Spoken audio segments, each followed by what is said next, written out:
Welcome to the Service MVP podcast, and I am Joe Crisara, America's Service Sales Coach. And I have with me today Mr. Darren Dixon from Fixify. If anybody doesn't realize, Darren has a great depth in this industry. He's at the ground floor of a lot of amazing things that have changed the industry to what it is today. And he's a very special guest and somebody I highly respect. Darren, say hi to our audience. How you doing? Hello, everybody. Thanks for having me. It's great to be here today. Well, Darren, definitely you've got a lot. You had your fingers involved in a lot of different things, and it seems like there's just no end to the kind of stuff that you've been involved with. It's kind of like you're like Forrest Gump. You've been involved in a lot of different best practices and things like that. Why don't you give Forrest people a little bit of Gump. you've been there for all these things. And it's like, now who is this guy? When I met you a couple like last year, I'm like, Jesus, this guy's been involved in everything. It's like it's funny because you're walking a separate path that a lot of us older people like my age have been walking down, but I didn't know you were responsible for a lot of the stuff that you were doing out there. But Darren, could you give us a little snapshot or a thumbnail of all the things that you've been involved with that led us up to the point where you and I got the chance to meet? Sure. I'd be happy to. I was recruited in as a straight commission salesperson in 1995 in Las Vegas, Nevada. Um, uh, Started as a comfort advisor, as I said, and then became a sales manager a couple years later. Was about to quit the industry, and the owner of the company said, "Hey, you can't quit because you are my heir apparent." And I said, "What does that mean?" And he said, I was planning on retiring and having you take over." I was like, "Oh, okay, well, I didn't know that." So that's good information to have. But long story short is, um, we were the first 1 hour heating and air conditioning. So, there we were instrumental in developing the real business plan and the real business model, which is not what a lot of people think it is today. I think sometimes I see that 1 hour gets a bad rap because technicians say, "Oh, well, they don't fix things, they only sell things." Well, I mean, I can't speak for how people do things today, but I can tell you that the model that we built was 100% about consumer focus and doing an awesome job for consumers. We built that company significantly. I was fortunate enough to be one of the right hand men to Jim Abrams. I was over the development of franchise and retail development, and I worked with all the companies that wanted to sell their businesses. So I had the opportunity to see a lot of things. We had 26 locations. We did about $145 million at that time, which I guess in today's dollars would equate to probably somewhere over 300 million or so.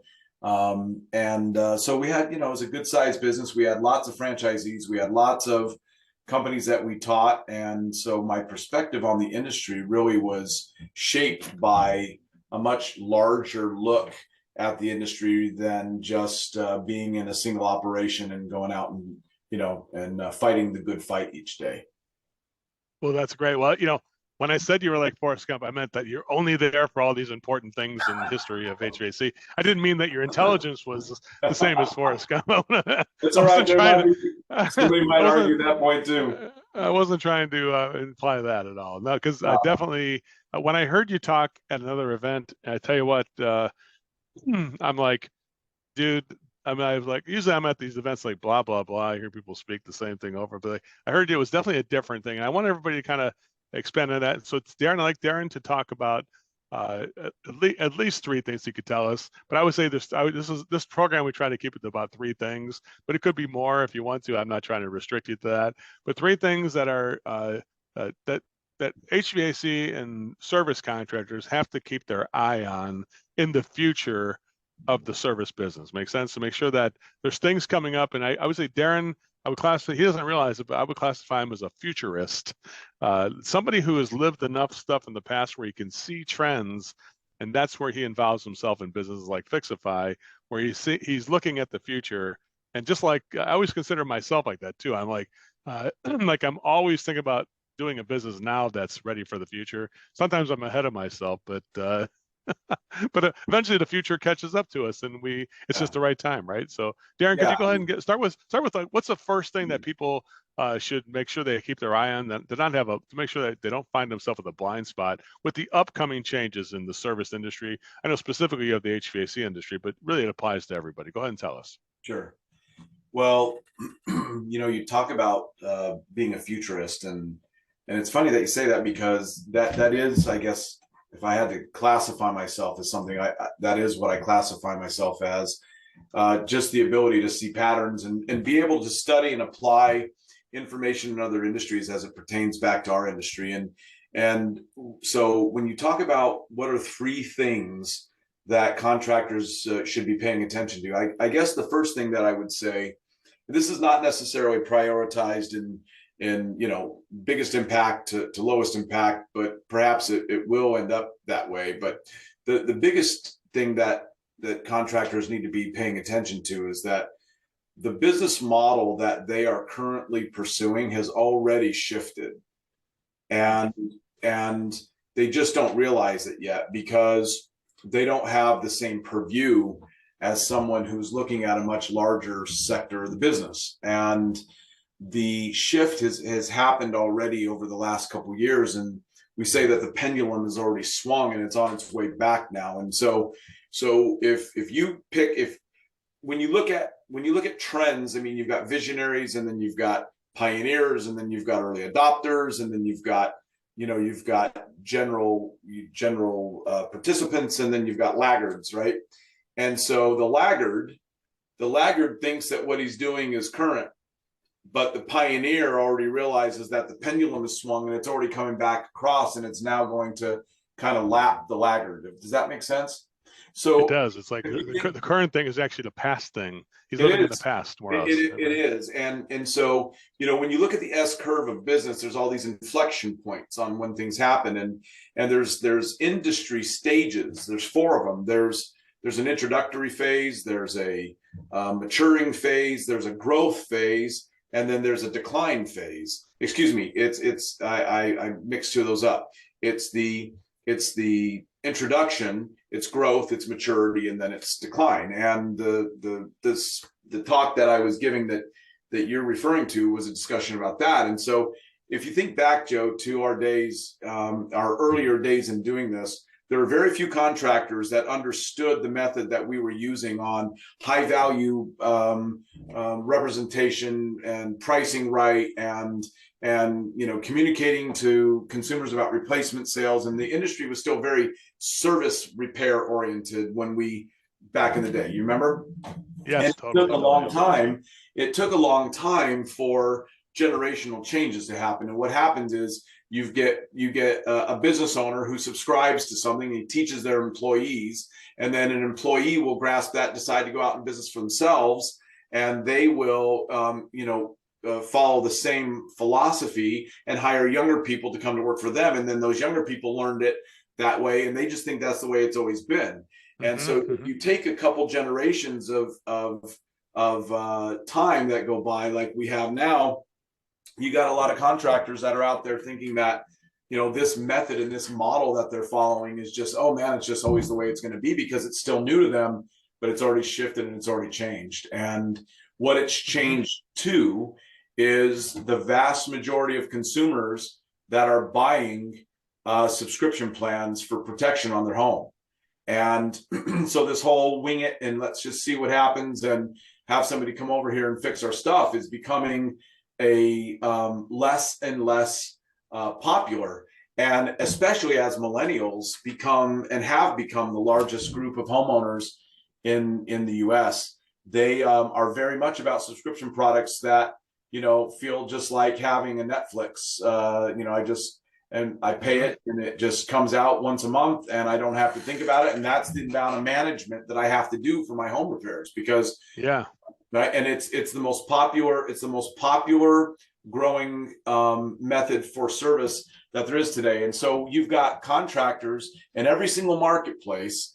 See, this is interesting. This is how you can spot it, is you've got sophisticated contractors in every marketplace, all telling the same story. It's getting harder and harder.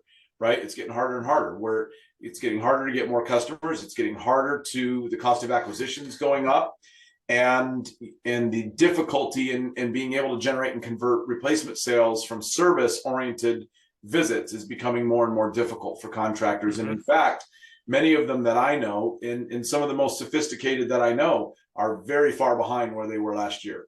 So so that's the biggest impact, is to understand that the business model has shifted. And so, look, I like to tell you a truth and then give you something to hang on to so that you can anchor. So there's a storm, but here's something to anchor to, is that there are methods that some companies are working on, and we're one of them, to be able to provide products to contractors that they can offer to their own customers that are subscription products, because in most states you have to be licensed to be able to offer these products, and you can't just go out there and go, oh well, we're just going to offer a protection plan that to a customer, because in many cases you'll be putting your butt in hot water because you're not licensed to do so, right? So that's one thing that's very important that I would say contractors have to be paying attention to. And the second is really, I think, one of the reasons that the first is an issue.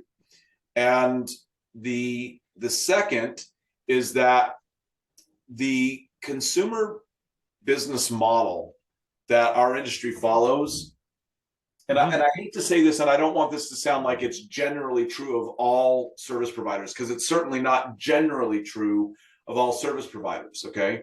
But when you take a business process and you say, you know what, this business process works, then every time it gets duplicated in somebody else, it's missing some of the fidelity, if you will, of what created it, okay? So now what we have is we've got a sector of companies in this industry that think that offering a cheap tune-up and sending somebody over to the customer's house to sell them something is the way you're supposed to run this business. That the guys that make money, that's the way they do it. So that's the way that we have to do it too. And what they don't realize is that in doing so, they have created a value friction in the industry of what I call false value. Because think about it this way: does a $19 tune-up make money? No. You lose money, right? You lose money. Absolutely, yeah. So if you offer the customer something that is designed to lose money from the beginning, the only way it works is if you have a second agenda. And when you get there, you have this second agenda.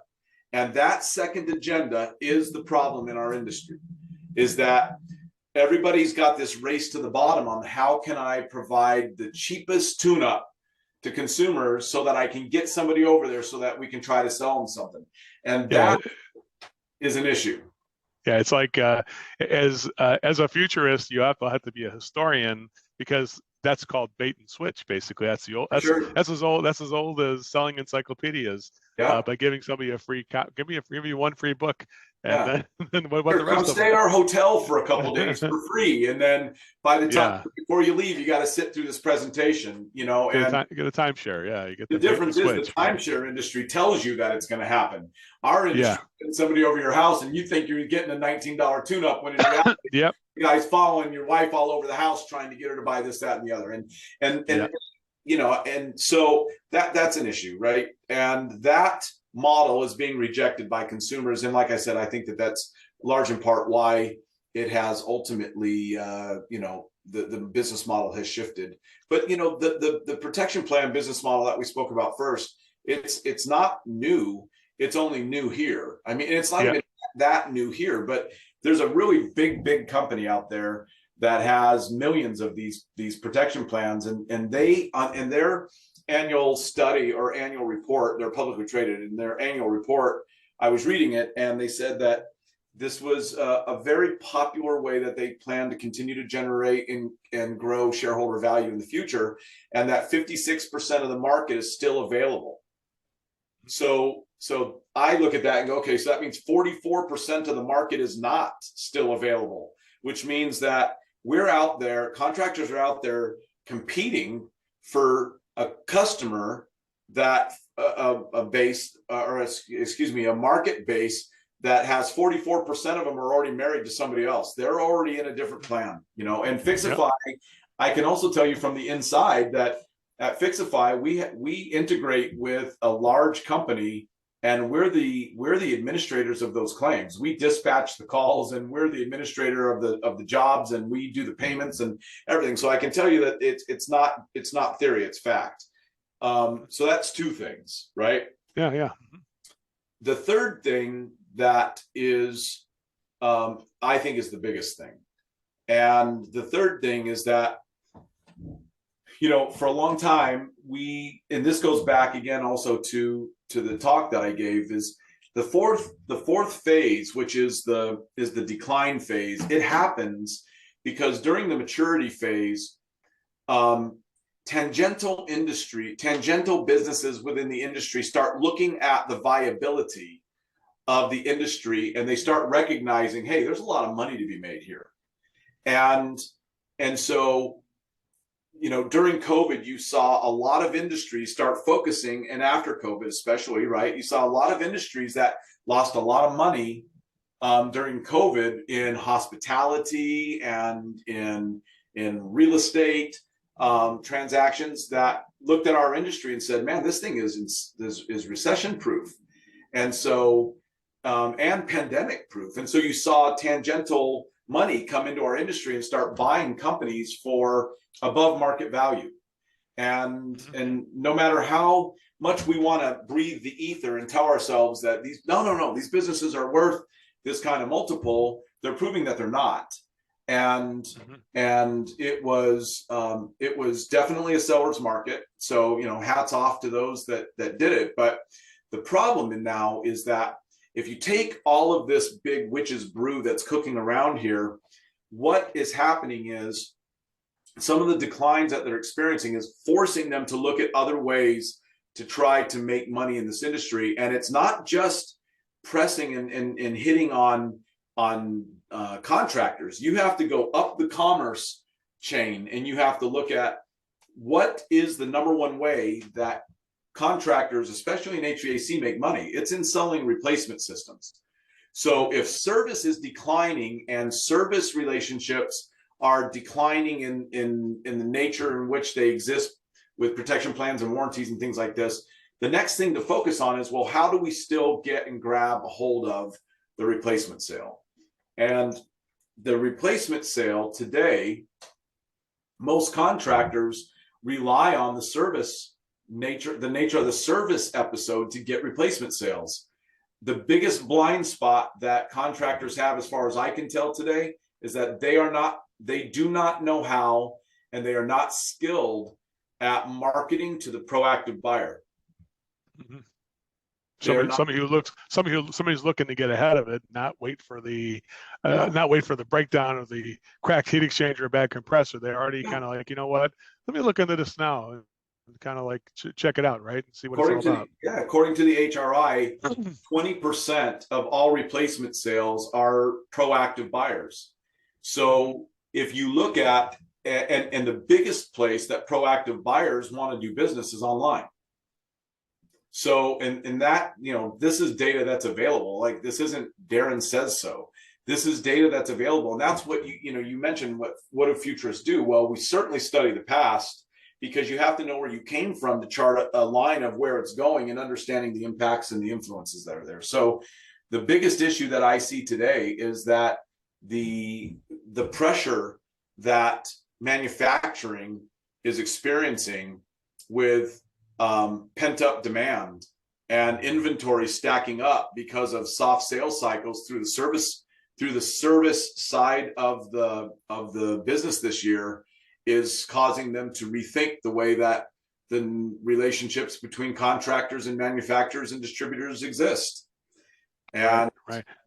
So to sum up the three things: number one, the subscription-based model, the way people like to be involved with things that are like, even the monthly payment on a system would be a subscription sort of thing for the next 10 years or whatever we're going to do, or the service membership or a warranty that guarantees things, everything on the system. Those are number one. Number two, the low price thing where I think consumers are more successful. It's like the low price model is gone, where people online are sophisticated enough to know if I spend too little, it's not going to be very good, right? Like the Yep, cheapest thing that in our head, we're like, we don't need a salesperson to tell us that. If I find something that's the cheapest, most likely it's going to say, what's the catch, right? yep, I think we're all number two. And number three is that the buying experience has shifted from that there's a proactive element to it, that if we just put the information in front of some people, and I would say in my world, I call that being a window and not a door that stands in the way of those solutions. If the service provider can be a window to show the solutions, they'd be at the forefront of those 20% of the people looking to proactively buy this stuff, for as sure. I opposed to mean, having to sell it to them. They just buy it, right? Would that be a yeah, way of putting it? yes, and authenticity and transparency are very important to consumers today. And I mean, it's always been important, but there were, as you said, there were doors standing in the way to information. Well, those doors aren't standing in the way to information anymore. And I can buy a house online, I can buy a car online, I can buy anything online today. And that's the preferred method for consumers to want to be able to do business. I want to be able to do business from the comfort of my own home without a salesperson in front of me. And it is impacting our industry as much as it is any other. And the issue that I see is that there are some decoy products that are out there that are designed to look like they're e-commerce solutions, but they're not really. They're Right. not authentic. They want to act like, oh, we're going to give you a price, but we don't actually let you build anything and buy it this way. It actually is, well, we won't actually show you the price until you give us all your contact information so that we can bug you for the rest of your life. And consumers don't like that type. Oh my God, that's the most aggravating. The most aggravating thing is to Yeah, put me through 5 or 6 forms and then say we'll email you the and we'll have somebody contact you, and yep, then you get dive bombed with like 50 people, yep. from 50. It's like being in prison of telemarketers dive bombing me with stuff, because Oh they yeah. just sell it to everybody, right? And Well, that's and really it's where it and gets a not bad only name with that, the e-commerce. Make sense? yeah, yeah, totally. And now with AI, it's not just phone calls, it's texting, right? And Oh, I was getting texted by this. I went on a contractor's website, and they had a what I call a decoy product for e-commerce, and so I played with it a little bit, and I put my contact information in just to see, and I started getting text messages immediately, and they were formatted to feel like there was actually somebody on the other side of it mhm. texting me, and I made a comment back, and it gave me a response. And so I responded again the same way just to see, and it just kept coming back. And every time I'd say, awesome, good, great, thanks. And it just kept peppering me. And then, so my point is this: if we don't, as consumers, like that kind of stuff, then why are we using that kind of stuff in our own businesses? I mean, Mm. it's, if we know that as a consumer, we don't like it, then why are we treating our own customers this way? And Hmm. so there's been a loss of consumer centrism in our industry that I think is a really big issue. Well, I tell you what, every time I've heard you talk, when I saw you at that event, uh, I knew you were somebody I was going to be a friend with. That's why I ran up to you and found you after you talked. I I said, remember. I remember. we got to talk. I said, because you made me feel uncomfortable, and because you were telling me things I currently, my paradigm was different. It was a different paradigm, and you made me and that's why I knew, like, man, I got to learn more about this. I got to see Yeah. to go into it. So I immediately say, I used to say something like, "Oh, that's not going to work. He's full of it," type of thing. Right? It's easy to say that, but I said no. That's what we There's want some, to say. That's what because we I could say want to be true. it's the easy way out, right? But I said what I really said was that with a guy with this much depth being at the starting point of like the 1 hour and things like that, I'm like, I got to listen to this because this is somebody who's already he's been through your depth of experience, kind of this, which is something that nobody can replace in you. So it definitely made me want to learn more. And then last time we talked, you showed me the Fixify solution, which frankly I was like, I'm not sure if that's really going to be something. But then I saw the light. I'm like, you know what? That's something that could work, especially to give customers a better service because it's a true, authentic platform that, here's what I saw, that actually did do what you're supposed to do enough to get people to say, wow, for $140 a month, I could afford that. I mean, that's, yeah, I got to talk to these people. So it gets you to the point where it's like it got a reality-based pricing system that isn't hidden behind the email or some kind of price wall that you have to give us your firstborn before you get it, before you get it a price, because that's aggravating, right? This is something where it's a transparent program that's a reality-based thing. And of course, it's like, to me, it's like showing people the basic options that just for the equipment. And then of course, you're going to need some additional stuff. The human element is still involved. So Darren, tell us a little bit about that. I mean, I think those three things are great you mentioned. Tell us about how the human element in the future of HVAC, is the human element still involved in this in the future, or how do you feel about that? Tell us about that. Well, first of all, I don't think there's only ever one way to do anything. So not 100% of the people don't ever want to do one thing, right? Except when. But I believe that it is technology that is enabled by humans and not humans enabled by technology. So I believe that what we will see and what you're referring to that I showed you with what we built with Fixify.shop, which is a true e-commerce solution that I guess you could call it the Shopify for home services. We host stores for contractors that want to sell to their customers through this online process. And then the same concern that every contractor I've ever heard has said is like, but how do you know that what they picked was right? How do you know that the consumer went through and built the right thing? And so what it does is it incorporates a virtual visit all built into the product, right? So in the product, the customer actually schedules their appointment, and it includes a virtual visit with a design consultant to be able to verify with the customer that what they've chosen for their home is a perfect match. And that's what the name of the product is. It's called Perfect Match. And in a way, that's what I saw that I think it could fit in. The human element is the confirmation of what was selected is the thing that is the powerful element. Like, okay, so I saw you chose the system.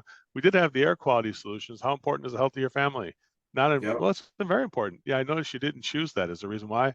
Oh, I didn't even see that. Like, yeah, can I go ahead and show you what it would be if you did that, or shall let's keep that? You want to leave that out, or you want me to show you what it would be? Yeah, show me what. Oh, look, it'd be $149 a month. Yeah, nothing. It's like, nothing so it's like that kind of a thing. Joe, nothing that we do is designed to take the human element out. It's designed to create consistency, because the greatest power of success comes from consistently doing the right things over and over and over and over and over again. So giving humans the tool to be consistent, because truthfully, none of us are consistent. We're all very inconsistent, and if we looked in the mirror, we'd all say, yeah, some days I feel like this, some days I say this. Why did I say that? Like every time, if you look in the mirror and say, I went to that party, why did I say that to that guy or whatever? Yeah, we all do things we don't mean to do. But I think the technology, what I saw with what you approached there, was like you're kind of eliminating the possibility of doing this wrong. So the only way that emerges is that the salesperson has to do it right in a way. Does that make sense there to me? Yeah, it does make sense. And it enables the consumer to be able to do business the way that they want to do business. And it's like I said, it's not going to replace every aspect of what we do, but there is a big percentage of people that want to do it this way. And if 60% of your customers today, Joe, said, hey, listen, Joe, 60% of them said, Joe, we want you to include this kind of teaching in what you're teaching us, would you ignore it? Hell no, I couldn't. I can't. If you do, they're going to go get it from somewhere else. Right. The reason that we built Fixify.shop is that we wanted to be able to create a hosted environment for contractors to have their own branded stores so that they can link them to their websites and give their consumers, future and existing customers, the ability to do business in a way that they want to do business. And it's about an omni-channel approach to making sure that you are connecting with all of the customers that you have the opportunity to connect with. It definitely is a different paradigm, and definitely it's not as I will have to be fair. I think that what I'm currently teaching, or what we currently taught in the past, now moving into the future, are just variations of the past in a way, and now kind of where we're here. But I do think that this is a whole nother path that still needs to be taught. It's not something that you can just give your people and the thing does it for you. There is the human element, which is to create that authenticity, like you said, and what's in your heart, which is something that AI cannot do. It's something it can never really do. It'll probably even AI would even. I can't participate in that. That's something that's we're not qualified to talk on. But truthfully, I think that's where the human element is. And of course, us two humans, I'm proud to be one of them that's working with you, Darren, and trying to help this move forward to the next level. And definitely, I'm glad that we had this conversation today. What's anything that's in your heart that you want to share with contractors before we wrap this? Give us our final thoughts here, Darren, if you want to just give us the final thoughts to contractors that are out there grinding it out, working so hard.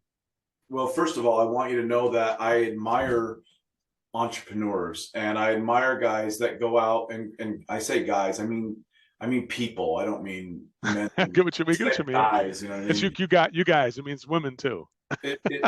I admire. First of all, I love this industry. I've spent my entire adult life in it, and I realized that I was meant to swim in some deeper water earlier in my career, in that I share what needs to be said and not necessarily what's the flashiest and most glitzy popular thing to say at the party. And I care about our industry, and I care about everybody that's out there doing their thing. And I just, if contractors don't respond to this, they're going to lose the opportunity for it, because it will continue to go up the river, and you know what I mean. So the fact is that if you don't want to lose the opportunity to serve customers that way, then you have to participate. So take good care of your customers. Make sure that they are the focal point, and how they want to do business is the focal point that you focus on. And then make sure you are very choosy about who you listen to. That's good. And I'll tell you one thing. I would say that when it's somebody that has a solution like what you're working on, eventually when you see the solution, then someday Darren will be living rent free in your head, because of like, yeah, I should have listened to that dude who was telling me all this stuff. And Darren, thanks so much for being here, and thanks for sharing what's in your heart. And I know that deep down, just like it's not just a layer of experience, but just your matching up with technology and business processes, which can be very cold and calculated, but matching it in with that warm human spirit that you provide, that definitely, I think everybody gives trust in you, and definitely, I know I do. So when Darren Dixon talks, Joe Crisara listens. I can tell you that. So Thanks, Joe, Darren, thanks so much for being here. My pleasure. Thanks, everybody. Take care, Joe. Goodbye.